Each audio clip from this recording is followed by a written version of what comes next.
is up, Lock Talk family? It's your boy Jason, and let's talk some more MLB playoffs, baby. It's the second series of the wild card round, and man, we did pretty good yesterday, man. In premium, we went 3-1. So the only game that we did lose, I did give out Astros money line. Didn't do any props, like I said, but we had Brewers team total over 3.5. They got 4 on the dot, and then we went big with the Padres money line and run line. Split those two bets. That was the blowout winner. And then we also had another winner in WNBA, man. Alyssa Thomas over 22.5 points and assists. At one point, I did not think she was going to get there, but she absolutely crushed it, man. That brings our WNBA record to 26-10 over the season. I mean, that's above a 70% hit rate. It's absolutely insane how well we have been doing over there, man. So just want to thank everyone who's been following us and showing love, man. So if you guys want me to keep on coming up here and dropping these gems, hit that subscribe button, leave a comment for the YouTube algorithm. It only gets me more motivated to come up here. And let's go talk about all games today.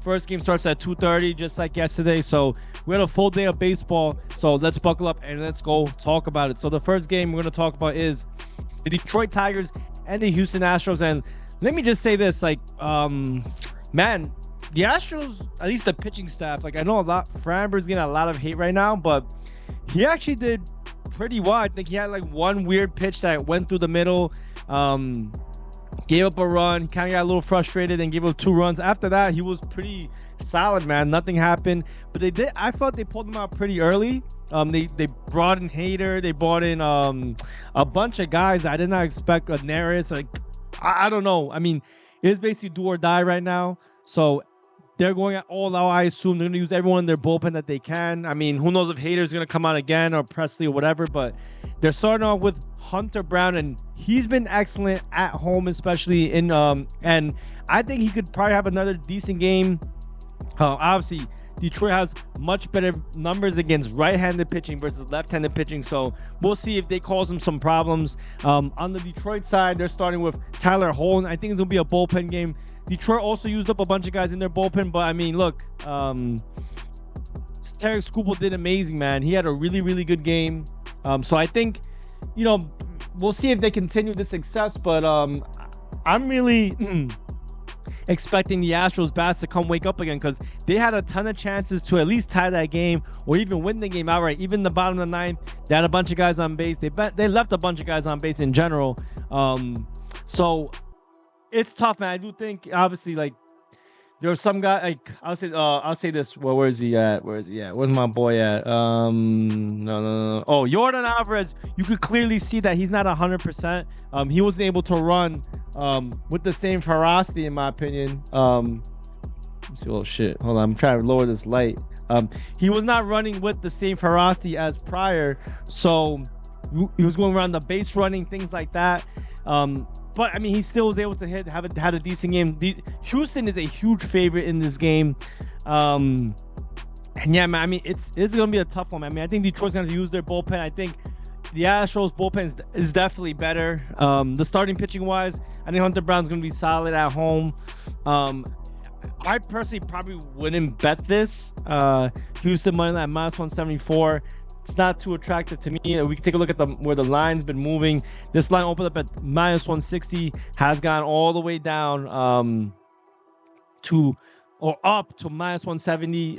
Yeah, I mean, look, do you want to take a shot with Detroit? Yeah, look, Detroit could definitely win. I mean, they've been hot. They've been rolling. I mean, you clearly saw it last game with the bats. They got that one good run off of Framber, and then the Astros bats couldn't do much.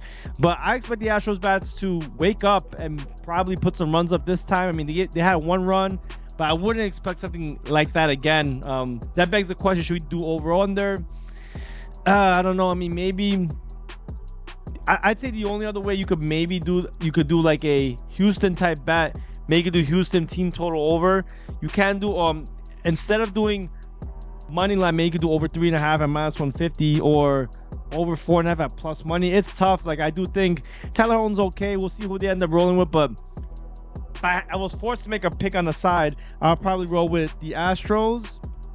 But I don't love it, man. I don't love the price. But I do think the Astros probably win this game.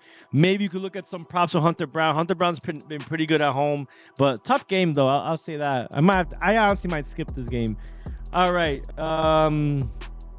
Because I do expect the Astros bats to wake up, but if they don't, they're gonna lose. Like, I can't say the Astros had a bad pitching game. I mean, the bats just didn't do well. All right, next thing, talk about bats not doing too hot. Let's see. Let's go to the Milwaukee. Let's see now. Let's go to this case. Let's go to KC versus. Hold on. I'm sorry, guys. Let me just pull up something else.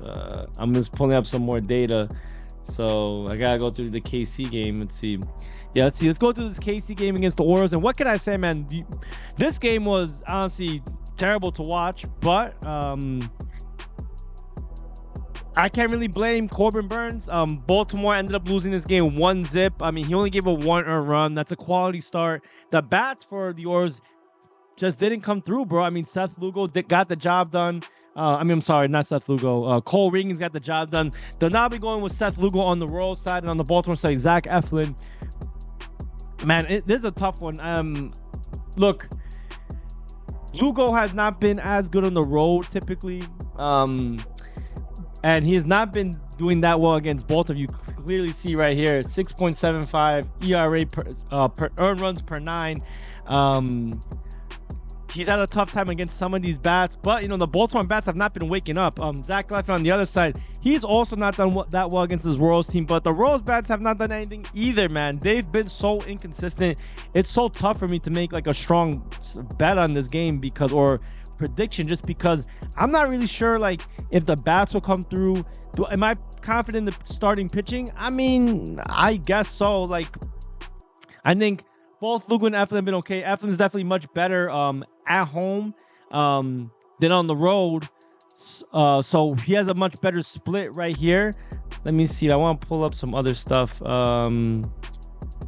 See, I'm going up in my stat sheet. I'm sorry, guys. Sorry for a little delay, but I want to make sure I give you guys the right data. I think in this game, the way I'm looking at this game is really, who can I really trust more? It's so tough, man. It's so tough. Seth Lugo, 4.32 ERA. Let me see if I can pull up some more. Yeah, 4.32 ERA over the past month. Zach Eflin, 4.0 ERA in the last month. 5 walks in his last 5 starts. With 5 walks in his last start.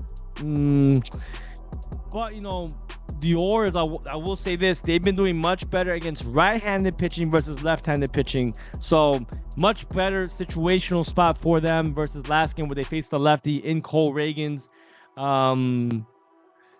Let's see. Another thing I also want to mention, look, Kansas City's offense has been weak overall, but they've shown ability to break out against certain pitchers who have problem with control, which Eflin has kind of displayed in his last few games with those walks. However, over the last 30 days, the Royals' current hitters have an 8% strikeout rate and slugging percentage of 5.02 against Eflin, suggesting that they could probably produce runs against him. On the other side, Baltimore have struggled against lefties, but again, they're facing Lugo, who is a right-handed pitcher. In the last 30 days, they ranked 7th in OPS and 10th in isolated power. I think they could probably rebound on the offensive side. So, to be honest, in this game, instead of going, if I had to look at a side, I'd probably lean with the Orioles.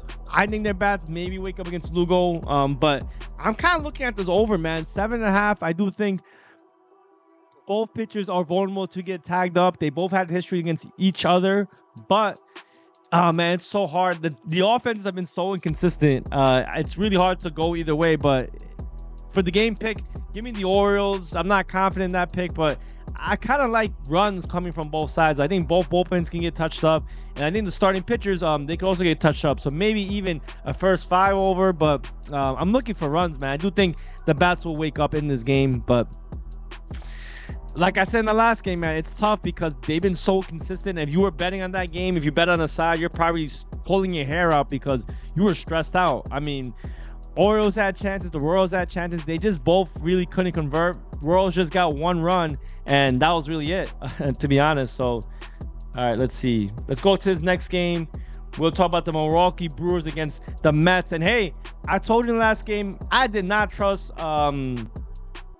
the Milwaukee Brewers starting pitcher, I'm forgetting his name, Peralta. Peralta gave up so many runs. Mets bats are hot. But I did like the Brewers' ability to get to the starting pitcher from last game. I'm forgetting his name on top of my head again. But they got the 4 runs within the first 5 innings, I believe, or maybe they got in the 6th, but nonetheless, it was a winner.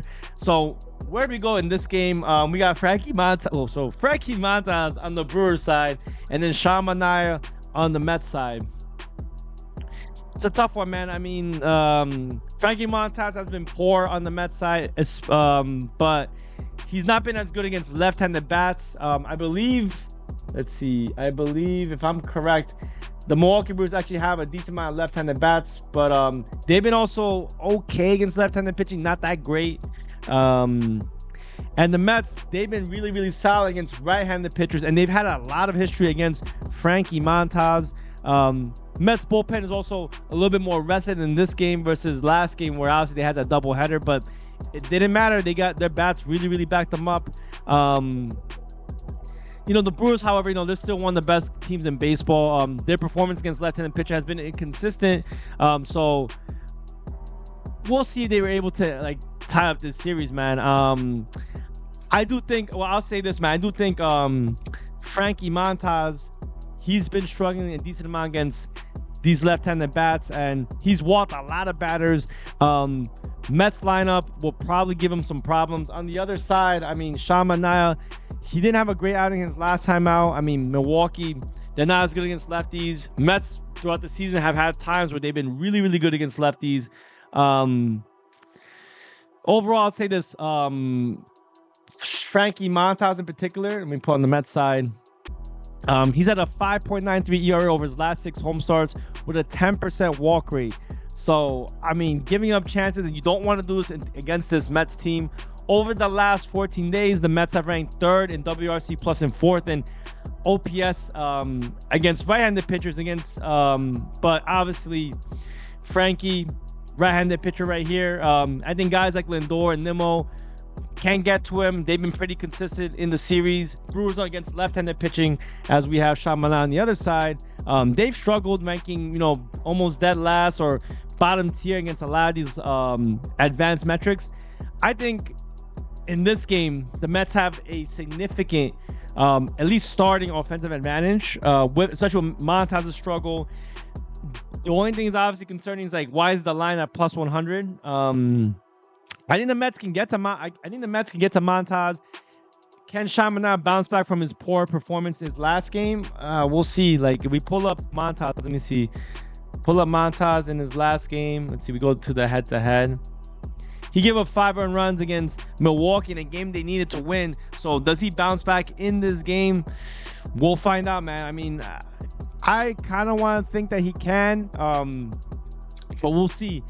So for my game pick, I'm going to go with the Mets, but I also don't dislike an over either, man. I think maybe even if Manaea gets through and has a decent start, he could give up 1 to 2 earned runs. The bullpen for the Mets is a little bit more rested, so that's one thing to consider. Milwaukee's bullpen has been very good, I will say that, but hey, these Mets bats have just been red hot, bro. And maybe they can start off with getting to Montas. We will see. Obviously, it's an advantage that Milwaukee just saw Manaea.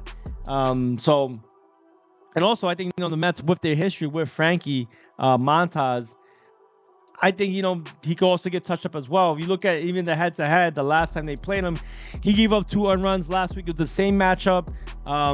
So overall, I think we could see maybe similar situation, but obviously both teams will tighten up and they'll make adjustments. All right, in the last game on the board, let's talk about it. The Atlanta Braves and the Padres. And guys, again, thank you so much if you've been watching this entire video. Hopefully it's all been helpful. Let me know if you have any feedback. If you like this format a little bit more, I think it's a little bit more professional looking. So shout out to all you guys, man, for showing love always. But all right, last game, the Braves against the San Diego Padres. I told you, man, this Padres team is dangerous, and they've been going against a Braves team who's gonna go now all out. They're gonna be using Max Fried, however you want to say, left-handed pitcher. And I said in the last video, I thought the Atlanta Braves were giving it up just simply because they were not starting a left-handed pitcher. Padres have been terrible against left-handed pitching over the last month, so not favorable for them at all. Musgrove, however, even off the injury, since he's been back, he has been excellent, bro. I mean, Musgrove has been dominant at home. And Braves, I mean, they kind of been struggling offensively. Musgrove and that Padres bullpen should hold the Braves offense in check, man. I mean, that's the one thing. The Braves and the Padres, but especially the Padres, have had probably the notoriously the best bullpen in the MLB. So it's tough for me to, to really see Musgrove having a tough time. But, I've seen him get touched up before, man. The one thing I will say, though, however, that makes it tough again, is that the Padres have been terrible, just terrible against left-handed pitching, man. I mean, none of these guys, I mean, even when you saw when they put in the bullpen, they had a left-handed reliever come in for the Braves. The Padres weren't able to hit anything. They were not able to hit anything. So obviously with a guy like Max Fried or Chris Sale, I think Chris Sale's not starting because I actually think he's injured. They may have a tough time against him. Let's see, against Max Fried, some of these guys, the only guy that's been done pretty well has been Arias. He's had eight plate appearances with a 500 average and a 1.1 OPS. Another guy, let's see, is, I'd say, Parata. Tatis has done okay against him. So there have been guys that have gone to him. On the San Diego side, let's see, against Joe Musgrove, none of these guys have really done anything to him. Ozuna and maybe Arcia are the only ones that have done okay, but especially Ozuna and Arcia, probably the best hitters that have faced Musgrove since 2018. So, man, I mean, this is a really, really tough game. I think the odds, I mean, they reflect how difficult this pick will be. I mean, I totally get the Braves shutting down the Padres, and I think the Padres can also shut down the Braves as well.